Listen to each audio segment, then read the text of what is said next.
this is a great question here. So if I miss my Q1 tax bill, of course we're in a different quarter now, but you can apply this to any quarter that you're in. But essentially what they're saying is, if I miss my Q1 tax bill, does the fee continue to add up the longer I go into Q2? So essentially, yes, that underpaid penalty that you would have for estimated tax payments, yes, that does continue to accrue. Now there are ways how you can reduce that by either making timely payments and catching up. There's also safe harbors out there that you can essentially meet. If you meet those safe harbor payments for whatever your estimated tax liability is, then you can also reduce those penalties. Let's look at it this way. If last year my tax liability was $10,000, I just didn't have a very high income year, but this year my tax liability is going to be $50,000.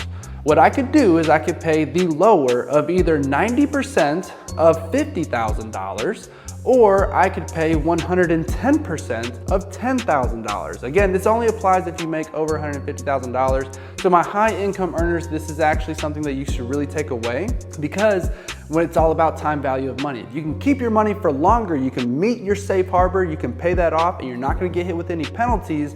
I would actually do that so you can keep your money, invest it, get some interest, make some dividends, whatever the case may be. So then whenever you go to actually pay your tax liability, if you've done it right, you don't have any penalties or interest, and you've also made a little bit of money on the side.